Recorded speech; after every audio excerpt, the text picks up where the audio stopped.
Action research is yet another approach to managing change or implementing planned change.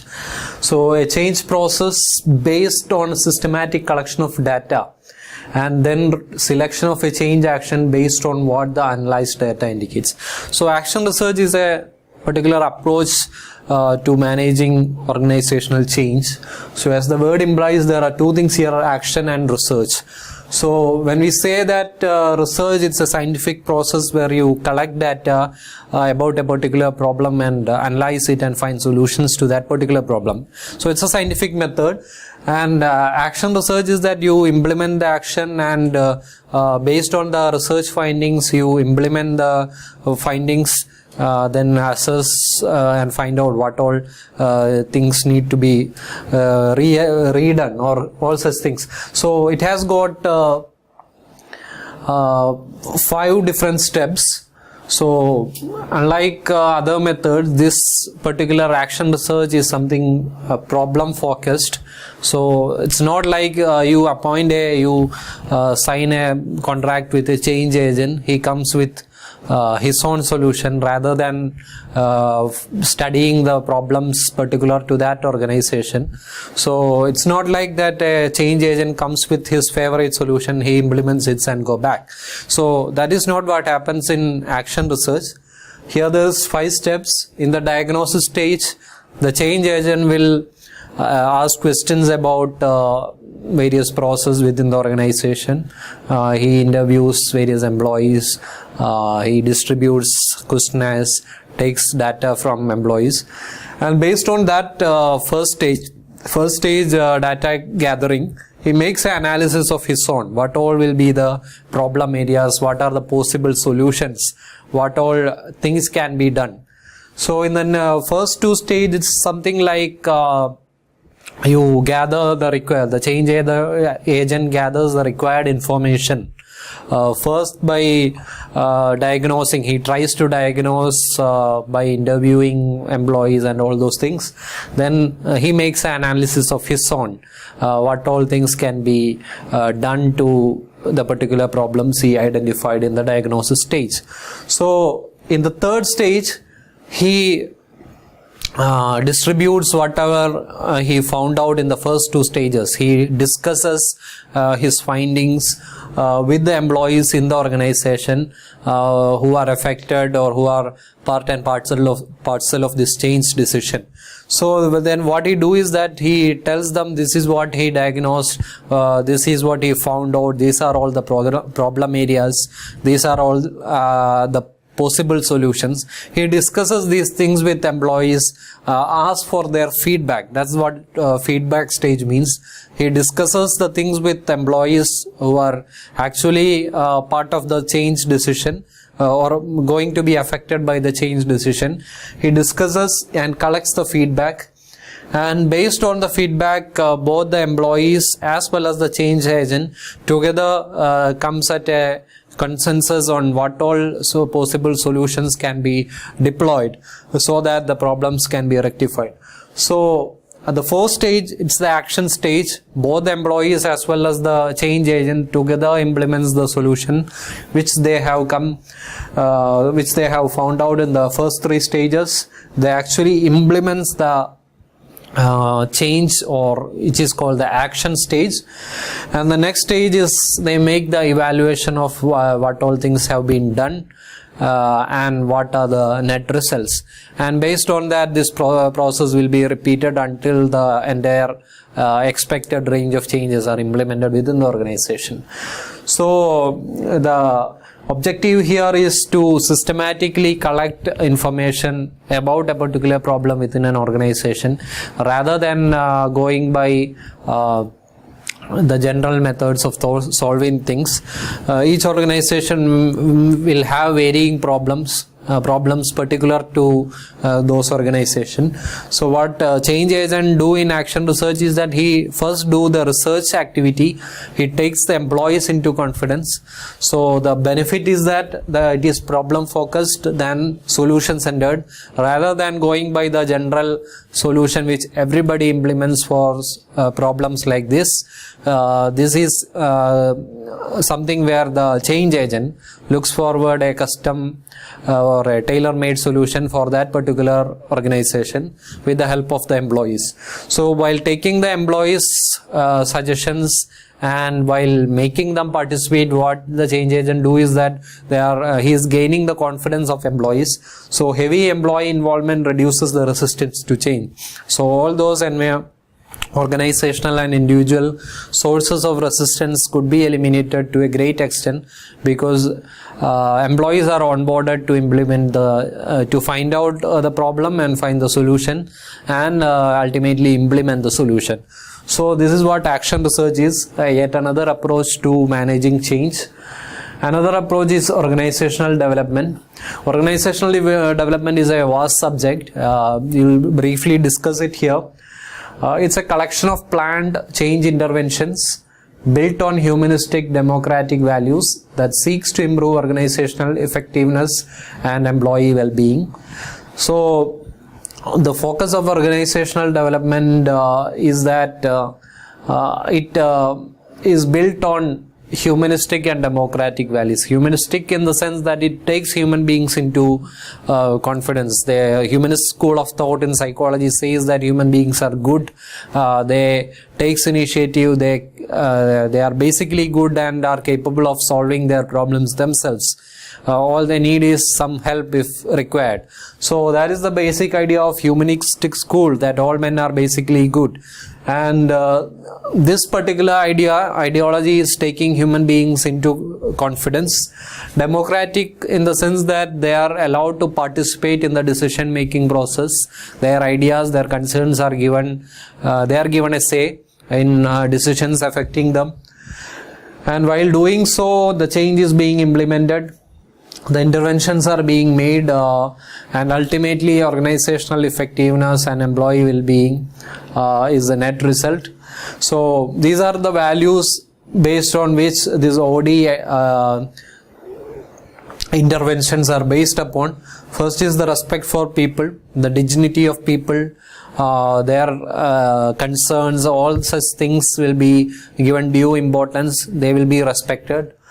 Then trust and support. Power equalization. Modern day organization focuses on flat hierarchy and all, rather than the age-old traditional power hierarchy where power relationships between one level and the next level. This is something very flat structure where you do not have much power levels or much levels of reporting and all those things. Power equalization is one important aspect. Confrontation in the sense that you don't conceal the actual problems under the carpet. You don't sweep the problems under the carpet. Rather, you confront them. You analyze the situation and you find solution to the problem. Then participation. Those affected by the decisions are actually made to participate in finding the solution or in the decision making, so that their confidence is obtained in implementing the decision, hence less resistance in implementing the decision. There are various interventions that are collectively termed as organizational development. There could be not only this is not something very much limited to the area of HR or human resource management, but it involves developing various organizational processes, systems, etc., and so on. So it's not just an HR concept, but it is based solely on the principles of philosophy and applied behavioral sciences. So we will just go through some of the OD interventions in brief. We learn about 6 OD techniques. First one is sensitivity training. It's also known by T group intervention or training groups. T groups that seek to change behavior through unstructured group interaction provides increased awareness of others and self, increases empathy with others, listening skill, openness and tolerance for others. So there will be a unstructured group where a external change agent would act like an unofficial leader of the group who directs the activity, directs the discussion. So the discussions would happen in such a way that better awareness of self and others would happen. The idea is to generate sensitivity about one's own feelings and others' feelings, and better group cohesion, better understanding of others in the organization. All such things would happen as a result of sensitivity training. This technique was largely popular in 1970s and all, but later got diminished in popularity due to certain reasons. Some researchers think that this sensitivity training could hamper working relationships within the organization.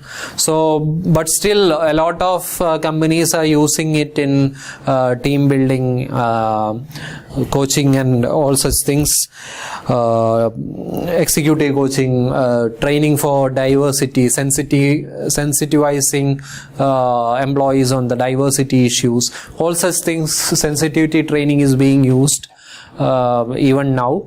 Though this particular technique has got diminished in popularity in the recent years, it's still being used in one form or other in many organizations. Then survey feedback approach. In this particular technique, the change agent would be distributing questionnaires to identify discrepancies among member perceptions. A discussion follows based on the data collected and the remedies are suggested to the groups. So based on independent data collected from each member in the group or within the organization, different members are given the survey form or questionnaires, and based on the data which is given by the members themselves, that will be analyzed, and the results of that analysis and the conclusions will be communicated to all those members participated in the group. So based on that, discussion follows and the remedies will be communicated and suggested. In process consultation, sometimes managers know that something is very wrong with their group or team, and some processes could be improved better, but they don't just know what can be done to improve the same. They don't know what really happens around us, or what are the hindrances, or what are the restraining forces that prevents that change to happen or the improvements to happen. So what process consultants do is that they are external agents. They'll help the managers who are their clients. They help their clients to get to know what is going around them, going within the managers itself, their thinking and all, and their thinking with respect to others, what is going on within their teams. And a consultant gives client insights into what is going on around the client, within the client, and between the client and other people. He identifies the processes that need improvement. So what the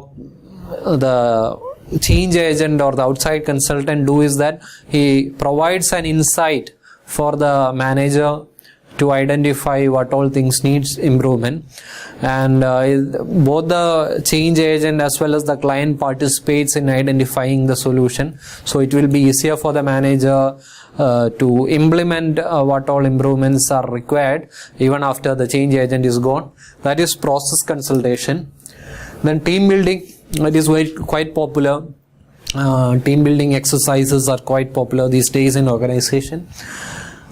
Basically, it is to improve to bring about high interaction among team members, to increase trust and openness. So the group cohesion, the team cohesion, then interaction among the group members. All such things could be improved by team building exercises. Then intergroup development, OD efforts to change the attitudes, stereotypes, perceptions that groups have of each other. So in an organization, there would be different functional departments or different teams that may have to work together to achieve the greater objectives of the organization. But many a time the individual or the local objectives or the departmental objectives of each group and their personal vested interest act as a hindrance for the organization to achieve effectiveness, because a lot of dysfunctional conflicts takes place between these organizations.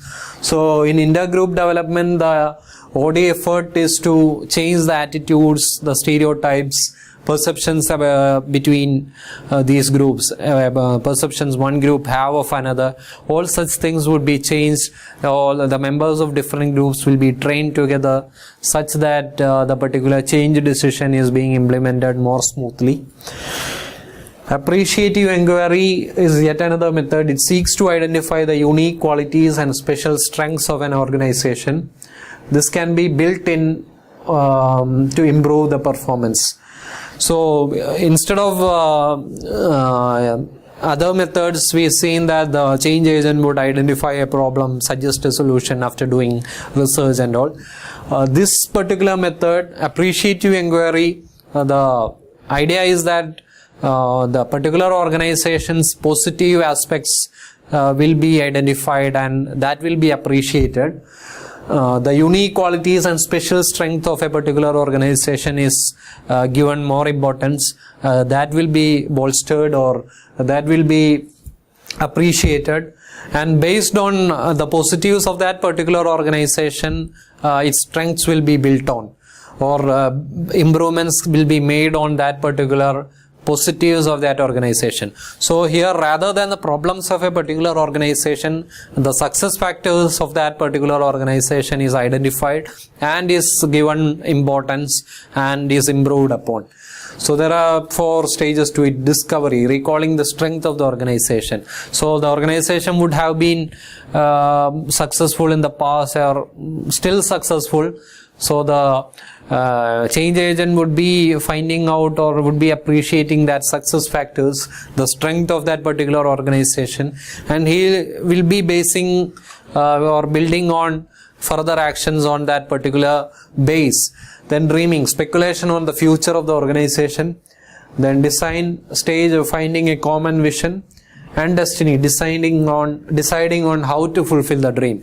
So here the base is the what is already there in the organization, those positives in the organization, and based on that positives, the future is being built on that positive aspects of the organization. So these are the different OD techniques. So managing change is very much important as far as organizations are concerned. So we have discussed organizational change, the need to change, the forces that trigger change, then the various areas from which resistance will arise for the change decisions, and how to tackle all those changes. We have discussed various approaches on how to manage these changed decisions, or how to make this change professionally. We learned different OD techniques, action research, and all such things. So the basic thing to be noted here is that it is highly imperative that organizations respond to the changing environment. Unless it is responsive to the change, it is going to be detrimental for the organization. So the change agents here will be either the managers within the organization or outside consultants, but ultimately the responsibility or the onus for change lies within the managers. They have to identify or sense the need for change in the first place, so that all those change will be planned changes, and all those interventions will be planned, and the resistance will be managed.